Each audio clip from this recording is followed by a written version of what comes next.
ইকবালপুর থানার ওসি সিদ্ধার্থ দত্তর বিরুদ্ধে ডিসি বন্দরের কাছে নিষ্ক্রিয়তা ও দুর্ব্যবহারের অভিযোগ দায়ের করেন পুষ্পা সিংহের বাবা। পাশাপাশি স্থানীয় তৃণমূল নেতা বিশ্বজিৎ লালার বিরুদ্ধেও দুষ্কৃতীদের ছাড়াতে পুলিশের ওপর চাপ দেওয়ার অভিযোগ দায়ের করা হয়। অভিযোগ পাওয়ার পরে ডিসি বন্দর ভি সলোমন নিশা কুমার জানিয়েছেন, ইকবালপুর থানার ওসি সিদ্ধার্থ দত্ত এবং তৃণমূল নেতা বিশ্বজিৎ লালার বিরুদ্ধে দায়ের করা অভিযোগ তদন্ত করে দেখা হবে। তবে তাঁর বক্তব্য, অপহরণের মামলা অত্যন্ত স্পর্শকাতর, ভুল পদক্ষেপে অনেক সময় প্রাণহানি বা যে কোনো ঘটনা ঘটতে পারে, তাই সমস্ত দিক বিচার করে তদন্ত করতে হয়। এক্ষেত্রেও তাই হয়েছে। তদন্তের গতি প্রকৃতি ঘুরিয়ে দেওয়ার জন্য পুষ্পার বাবাকে ফোন করে বলা হয় পাপ্পুর সঙ্গে পালিয়ে গিয়েছেন পুষ্পা। তবে তদন্তে নেমে পুলিশ জানতে পারে পাপ্পুর সঙ্গে এই মামলার কোনো যোগ নেই। এরপরে সিকান্দার ও তার ৩ সাকরেদকে গ্রেফতার করা হয়েছে।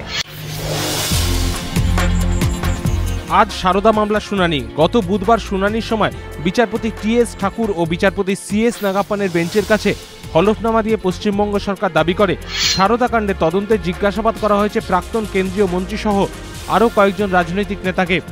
জিজ্ঞাসাবাদ করা হয়েছে 2 প্রাক্তন মন্ত্রীর ব্যক্তিগত সহকারী গণেশ দে ও অঞ্জন ভট্টাচার্যকেও। মুখবন্ধ খামে সারদা কাণ্ডে লাভবানদের একটি তালিকাও সেদিন জমা দিয়েছিল রাজ্য সরকার। সূত্রের খবর, সেই তালিকায় প্রাক্তন কেন্দ্রীয় মন্ত্রী ও কয়েকজন রাজনীতিকের নাম রয়েছে। বুধবারের মধ্যে সারদা কাণ্ডে তাদের ভূমিকা সম্পর্কে রিপোর্ট দিতে বলে সর্বোচ্চ আদালত। গত বুধবারই সারদা মামলা শুনানির সময় সুপ্রিম কোর্টে পেশ করা হলফনামায় কুণাল ঘোষকেও দায়ী করেছিল রাজ্য সরকার। তার বিরুদ্ধে ষড়যন্ত্রে যুক্ত থাকার অভিযোগ করেছিল। তৃণমূলের সাসপেন্ড হওয়া সাংসদ কুণাল ঘোষের আইনজীবী সেদিন সুপ্রিম কোর্টে পাল্টা দাবি করেন, তার মক্কেল ম্যাজিস্ট্রেটের কাছে জবানবন্দি দিতে চাইলেও তাকে বাধা দেওয়া হয়েছে। তার অনেক কিছু বলার আছে, আদালতের কাছে কুণাল ঘোষকে তার বক্তব্য পেশ করার সুযোগ দেওয়া হোক বলেও আর্জি জানান তিনি। প্রধানমন্ত্রীর প্রাক্তন মিডিয়া উপদেষ্টা সঞ্জয় বারুর বই নিয়ে বিতর্ক অব্যাহত। কংগ্রেসের পর এবার বারুকে আক্রমণ করলেন প্রধানমন্ত্রী মনমোহন সিংহের মেয়ে উপিন্দর সিংহ। একটি ইংরেজি দৈনিককে দেওয়া সাক্ষাৎকারে দিল্লি বিশ্ববিদ্যালয়ের ইতিহাসের অধ্যাপক উপিন্দর বারুর বইকে পেছন থেকে ছুরি মারার ঘটনা বলে আখ্যা দিয়েছেন। তিনি আরও বলেছেন, উনি এমনটা দেখাতে চাইছেন যেন সব বিষয় জানতেন, কিন্তু আদতে বিষয়টা এমনটা নয়। ফাইল দেখার কোনো অধিকার তার ছিল না।